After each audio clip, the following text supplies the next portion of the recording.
बघ ग, ती झमली मागत आहे. सगळ्या बाया पुढे निघून चालल्या. चल जाऊ दे.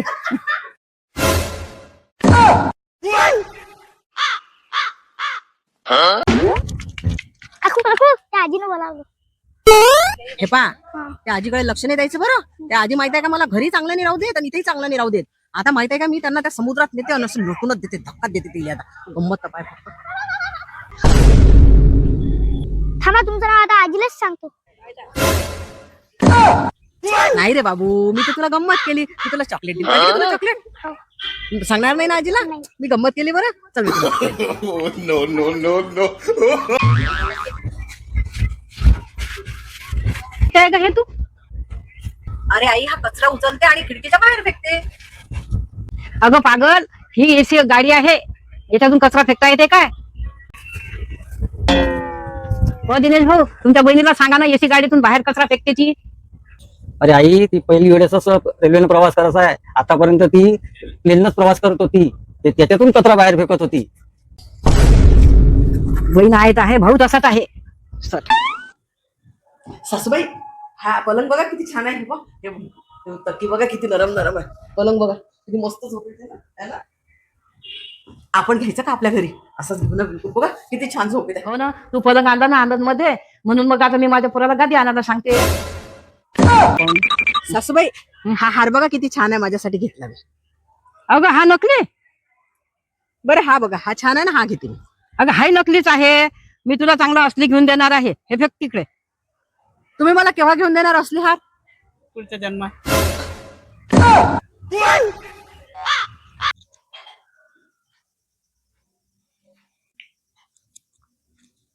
सासूबाई, तुम्ही अप्पे खाणार का? की मी खाऊन घेऊ सर्व?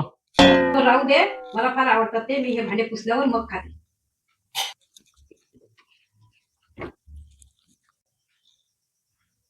लवकर लवकर खाऊन राहिली, माझ्यासाठी ठेवते का नाही काय माहिती. मलाच काहीतरी आयडिया करावा. तुझ्या आईची तब्येत फारच खराब आहे वाटते, नाही का? हो नाही, तिला बरंच नाही वाटत आहे. किती दिवस झाले काय माहित काय झालं, तर डॉक्टर म्हणते किती खाऊनही नाही राहिली. आई माझंही काही खायला मन नाही लागून राहिलं.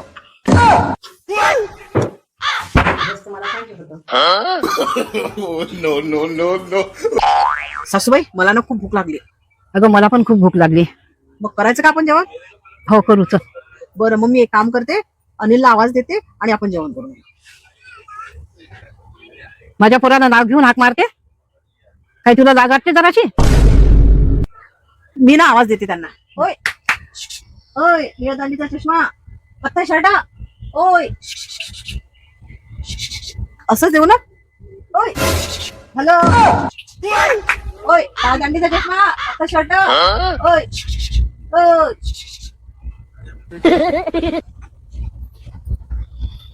काय पागल सून भेटली बाई, तू त्याला नावानच आवाज दे. अनिल, हो ह्याच आहे त्या. अगं काय झालं? ह्याच आहे त्या. अगं काय आहे असं? काय झालं काय? ह्याच आहे त्या माझ्या सासूबाई.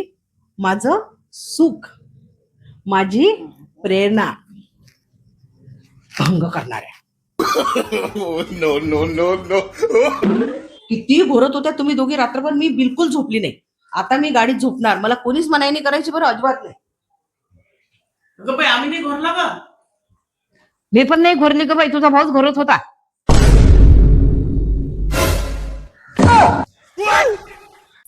तू मला मूर्ख कसं म्हटलं? तू मला पागल कसं म्हटलं?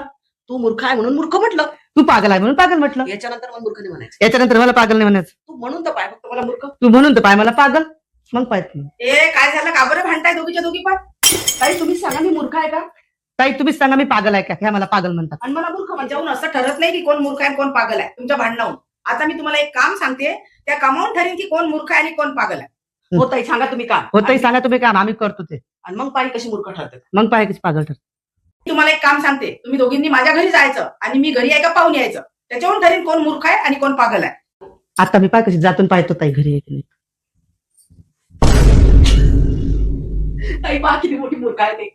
मोबाईल होता ना, मोबाईलवरून ती विचारू शकली असते ना तुम्ही घरी आहे की नाही आहे. तर आता मी बघा कसं मोबाईलवरून विचारते तुम्ही घरी आहे की नाही. इतने तेजस्वी लोग हैं हमारे पास. तुला एक गोष्ट विचारू? हो विचारा ना. तुझं लग्नाच्या आधीचं जीवन चांगलं होतं की आताचं चांगलं आहे? आई माझं आधीचं जीवन मैत्रिणीसोबत फिरणं, शॉपिंगला जाणं, मस्त पिक्चर पाहणं, 8 वाजेपर्यंत झोपणं, ते काय आयुष्य होतं माझं, ते काय जीवन होतं माझं. आता किती छान आहे. सकाळी उठा, स्वयंपाक करा, कपडे धुवा, भांडे घासा, किती मजा येते ना. आताच आयुष्य खूप छान. No, no, no, no. का ग ते भांडे घासलेच नाही अजून, तसेच पडलेले आहेत खरकटे. मला जास्त बोलायला लावू नको बरं. एक तर माझं पहिले डोकं दुखून राहिलंय. ते भांडे घासून घे पहिले. पण तू एवढ्या वेळची करत काय आहेस? अरे सासूबाई, या कणकीचं डोकं दुखत आहे, मी तिचं डोकं दाबून देत आहे. तुमचं देऊ का दाबून? इथे तो बोलणंच मूर्खपणा आहे. आई, आज तुम्हाला महाशिवरात्रीचा उपवास आहे ना, फराळ करून घ्या मग. अगं बाई, हे एवढं फराळाचं? अरे आई, हा बघा, हा साबुदाण्याचा चिवडा आहे, हे पॅटीस आहे उपवासाची, ही भगर आहे, आणि हे रताळा आणि दूध आहे. करून घ्या, जास्त नाही. मला नाही करायचा उपास.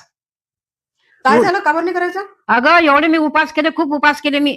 ते उपास करून करून मला हे तुझ्यासारखी सून मिळाली. आता मला डबल उपास करायचे नाही. माझं आणि माझ्या पोराचं वाटोळही नाही करून घ्यायचं आहे. मला नाही करायचं. घेऊन जा हे फराळाचं. देवा बापा, मला पुढच्या जन्मात पण हीच सून भेटू दे. सासूबाई, मी तुम्हाला इतकी आवडली की तुम्ही पुढच्या जन्मात पण मला मागितलं देवाला. अगं बावळट, मी आहे ना तुला इतकं ट्रेन केलं, सगळं शिकवलं. ती असंच का दुसऱ्याच्या घरी पाठवून दे, दुसऱ्या सासूच्या हाती? त्यावेळेस किराण्यामध्ये बदाम नाही दिली. मीच नाही लिहिल्या बदामा किराणा. का बरं? याच्यानंतर आपल्या घरात कधीच बदामा येणार नाही. आपल्या घरात बदाम येणार नाही? बरं, असं काय आहे त्या बदामात?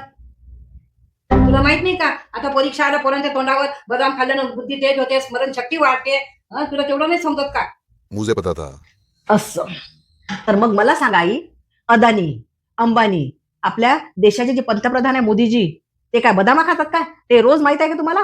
फाफडा खातात, जलेबी खातात, ठेपले खातात. तरी ते कुठं आहे आणि आपण कुठं आहे? म्हणून याच्यानंतर आपल्या घरी रोज फक्त जलेबी आणि फाफड्याचा नाश्ता होईल, बदामाचा नाही होणार.